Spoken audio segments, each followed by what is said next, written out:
Hey guys, another cooking recipe. Yes, I know, but I have a lot of these because I'm creating my recipes to show you how I prepare for a supper or a supper with my ancestors. So we're gonna do soul cakes today. Now you can do these any way you want. I've kind of perfected my recipe, but you can add and subtract things. One year I added chocolate chips to the recipe, just as a whim, just kind of a whisper to me. I usually use cinnamon and castor sugar. So if you don't have castor sugar, which I can never really find here, I normally just use granulated sugar, but I grind it up in my magic bullet. Not sponsored, but it was the easiest thing I can do. And these are all measurements. So they're not done by a measuring cup, they're done by my scale over here. I will put the conversions down below. It's just that this is the way that I've done this. I just find generally weighted work is better, so I've just creamed this up, and then I'm going to cream this into here. So I'm going to put the sugar in with the butter, and I've got some cinnamon sugar in here as well. So I'm just going to put that in there and mix it all up, and hope not to get any all over the place. I generally use a big giant mixer for this, but it's down in the basement. And it's a lot of work to get up and down the stairs, so I'm just going to cream it in here.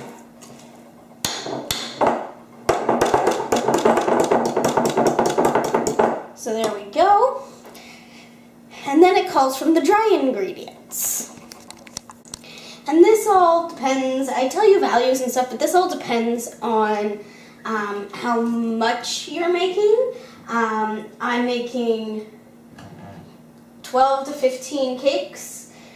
So for this one, it was 175 grams butter to equal parts, so 175 grams castor sugar.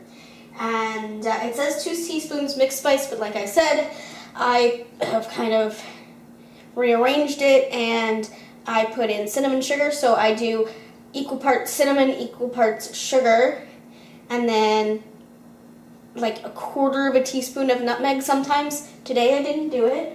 I, for some reason, wanted to leave it out.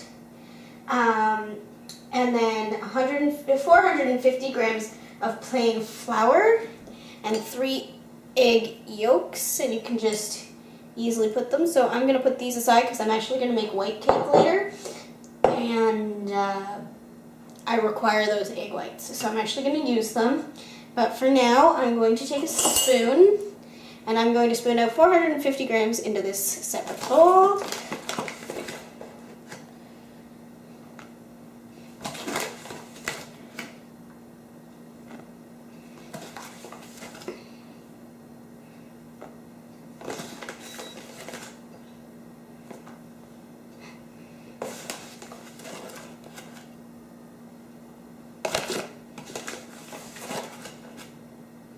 And like I said, you can play with this recipe or not. It depends on what you're feeling like.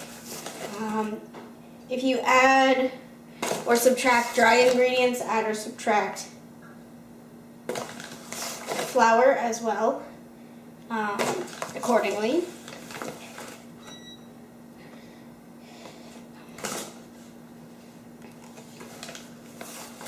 So almost there. I, of course, chose the smallest spoon to do this because I was too lazy to go over and get another one, and I didn't have all my pieces together. Now, my one recipe that I have that I wrote down had more flour and less sugar and butter in it.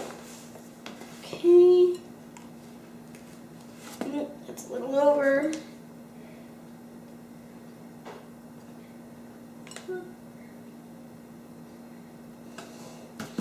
Teeny tiny bit over, but we'll go with that.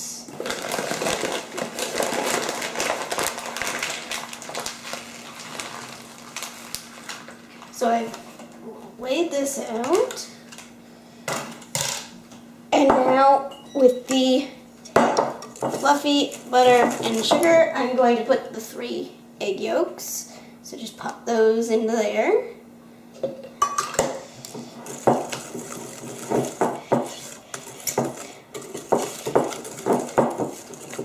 And sometimes I prefer to do them with my hands because then you put your intention and your want into your baking, and I prefer that sometimes as well. So then we're going to add this mixture, this flour, to the mixture that we have.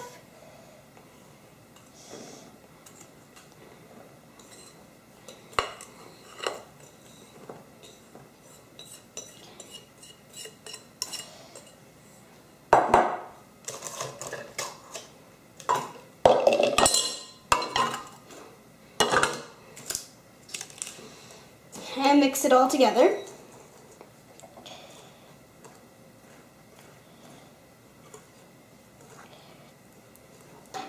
And if you need to add a touch of milk, do so. I'm not entirely sure I'm going to need it this time around. I melted the butter this time, sort of, to see what it would do.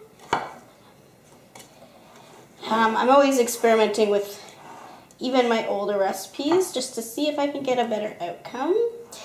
And I'm getting sick and tired of this whisk, so I'm just going to get messy. But first I'm going to take my rings off. Okay, let's get messy.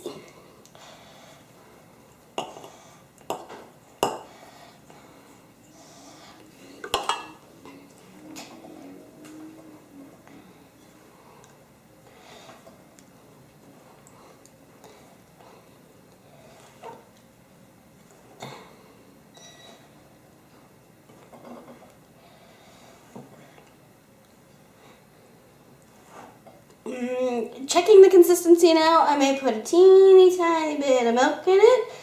So I am going to do that, and I will be back to put these out.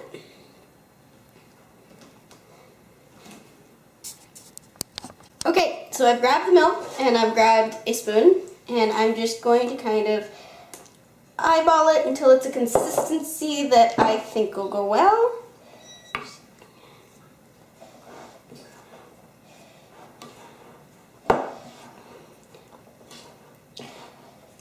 So once I've done that, I'll come back and I'll show you what it looks like. Okay, so we have the consistency, and I'm going to drop it all onto this. It says, the one that I have in front of me says into circles, but I've always done them a kind of a different way. So I'm going to just, and it saves me a bit of a mess because I'm already making one. And I'm just going to put this all onto this pan.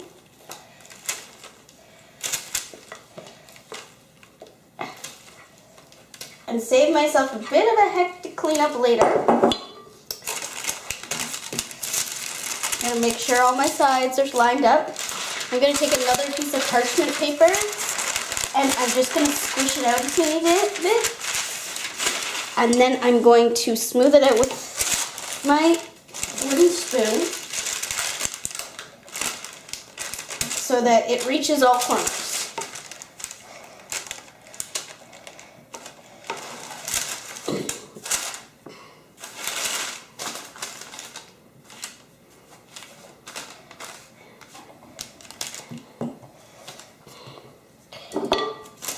Then take the parchment paper again.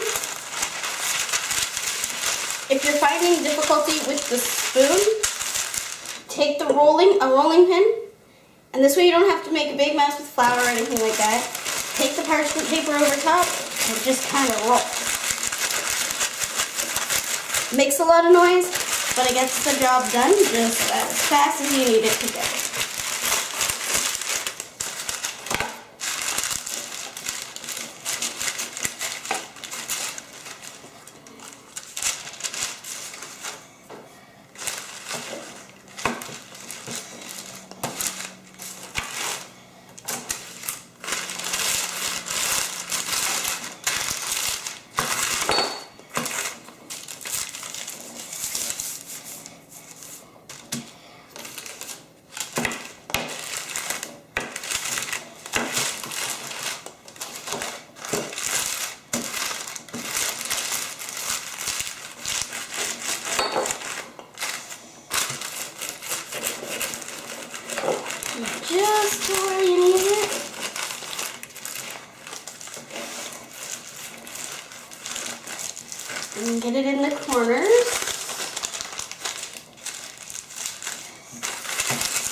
best you can.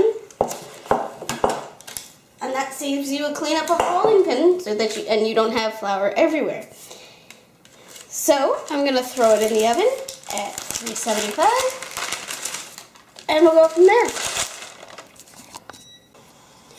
Hey guys, so the last part of these soul cakes that I do, I generally just do this round little circle I cut out from the big sheet. You can do that first.